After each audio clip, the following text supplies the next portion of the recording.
चॉय यंगडू के लोगों से किसी तरह जान छुड़ाकर जब हम कार में घुसे तो मैंने एक्सेलरेटर दबा दिया।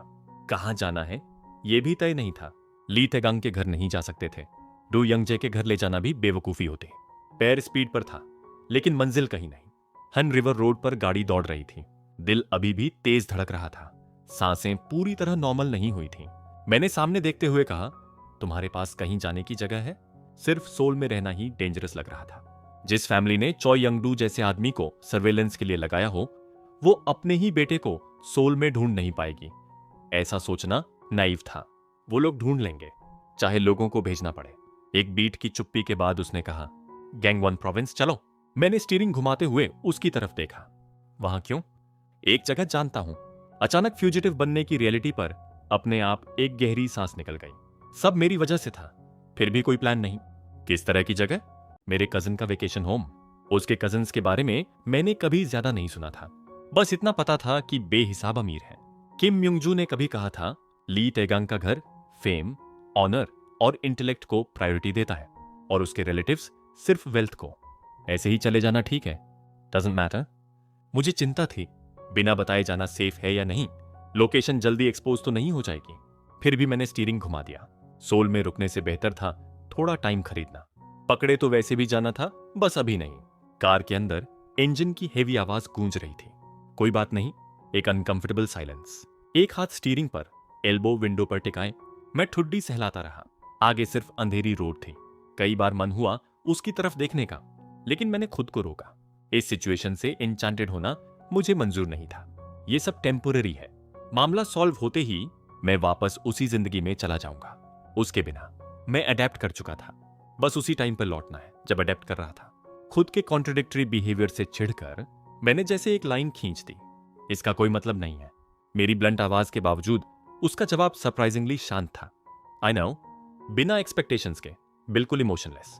मैंने चुपचाप लोअर लिप काट ली, जैसे सच में जानता हूं, डैम इट, सब खत्म होते ही मैं पहले जैसा हो जाऊंगा। इंपल्स में निकली बात भी उसे हिला नहीं पाई। ओके, रेजिग्नेशन था उसमें, एक्सेप्टेंस। ये कंप्लायंस मुझे और इरिटेट कर गई। पहले हर बात का जवाब देने वाला आदमी अब इतनी आसानी से मान रहा था। मैंने टैंट्रम की तरह एक्सेलरेटर और दबा दिया। हाईवे पर चढ़ते ही कभी कभी आती हेडलाइट्स के अलावा कुछ नहीं दिख रहा था। चारों तरफ पिच ब्लैक रात, केओस के लिए बनी हुई रात। ली तेगंग के डायरेक्शंस फॉलो करते हुए हम गैंगवन प्रोविंस के अंदर एक सिक्लूडेड जगह पहुंचे।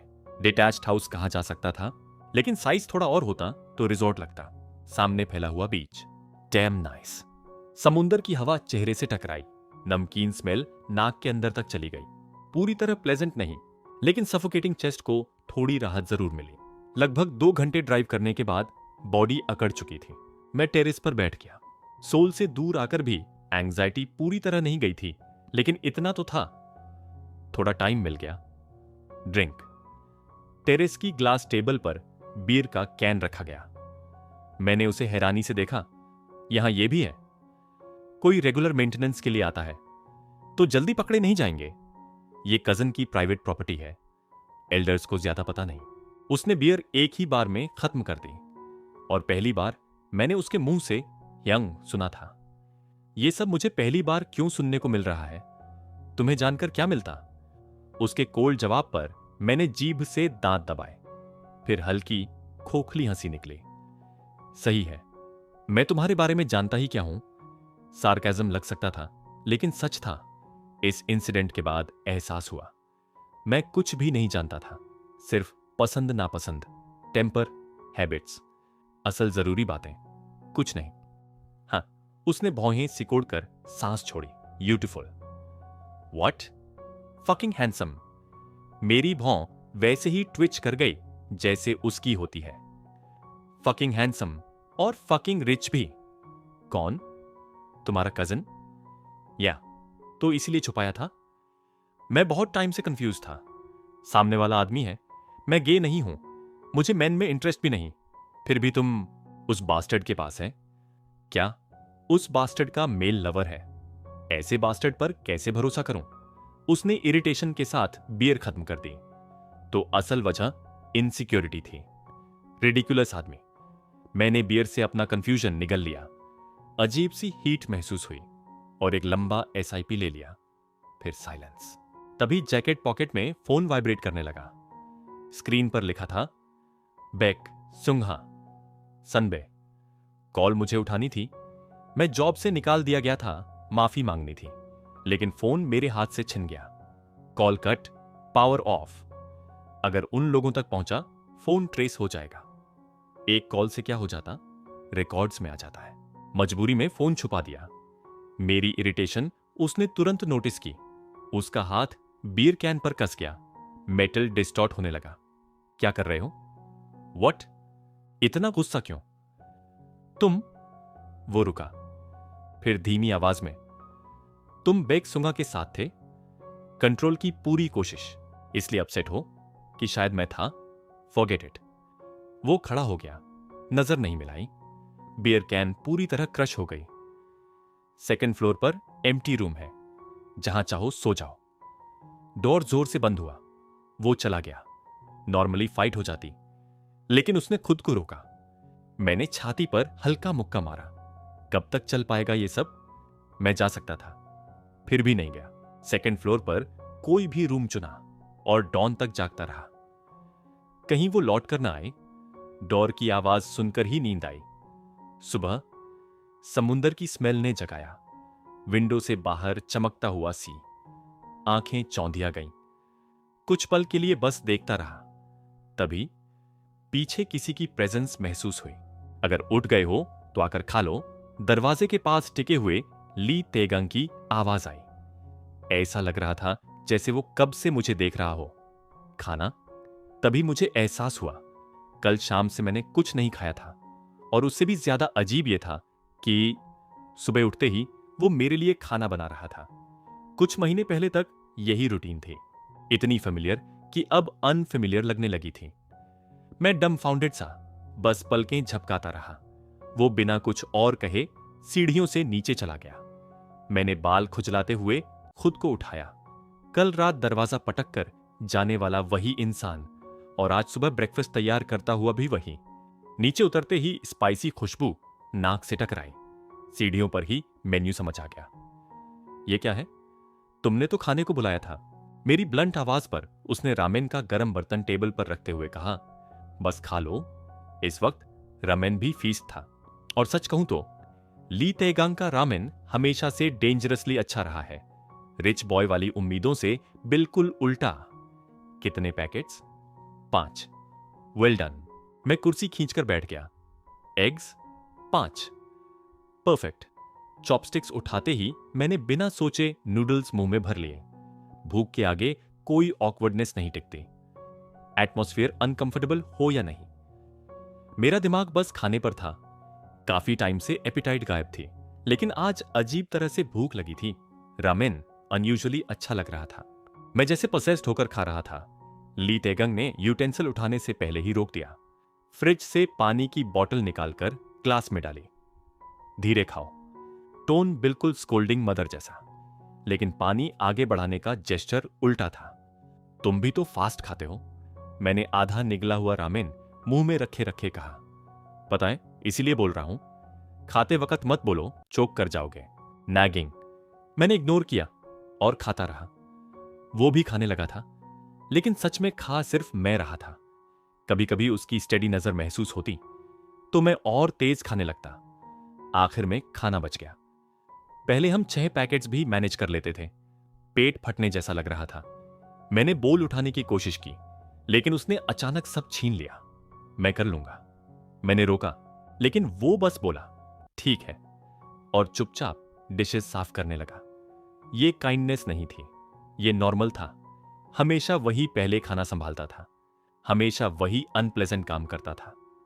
ट्रबल के बाद क्लीन अप वही, और अगर कोई मुझे मारता, रिवेंज भी वही लेता। मैं आइलैंड काउंटर के पास खड़ा उसकी ब्रॉड बैक देखता रहा। तुम यहां अक्सर आते हो? कभी कभी। तुम्हारा कजिन सच में कुछ ज्यादा ही है। बाथटब तक एआई वाला है। वो इंप्रेसिव है। ग्रैंडफादर की ऑलमोस्ट सारी फॉर्चून उसी को मिली। ग्रैंडफादर जो अब्रॉड थे? हां, वो उसे बहुत पसंद करते थे। और तुम? मैंने ओल्ड मैन का चेहरा मुश्किल से कुछ बार देखा। बर्तनों की हल्की आवाज और बाहर चमकती धूप। क्लाउडलेस दिन, दिल अजीब तरह से हल्का लग रहा था, एवरीडे लाइफ जैसा एटमॉस्फेयर, और उसी वजह से दिल फ्लटर कर गया। पर अनफेयर नहीं है, सारी वेल्थ एक को देना, इसीलिए बाकी रिलेटिव्स उनसे बनाकर नहीं रखते। उसके पेरेंट्स भी उसे खास पसंद नहीं करते। रिच लोग कॉम्प्लिकेटेड होते हैं। ली तेजू तो उसकी शक्ल देखते ही उसे फाड़ देना चाहता है। बट इंटरेस्टिंग है, पहली बार तुम्हें किसी को लगातार ह्युंग कहते सुना। वो एक पल रुका, हल्की सी खांसी, क्योंकि वो स्केरी बास्टर्ड है। पहली बार सुना है कि तुम्हें कोई डरावना लगता है। जब मैं 10 साल का था, यंग नहीं बोला तो मुस्कुराते हुए ग्रैंडफादर का हंटिंग डॉग मेरे पीछे छोड़ दिया। क्या वो पागल है? उसके बाद आदत बन गई, इसलिए अर्ली एजुकेशन जरूरी है। उसकी सीरियसनेस देखकर मैं गुस्सा होने वाला था, लेकिन हंसी निकल गई। फिर अचानक मेरा चेहरा सीरियस हो गया।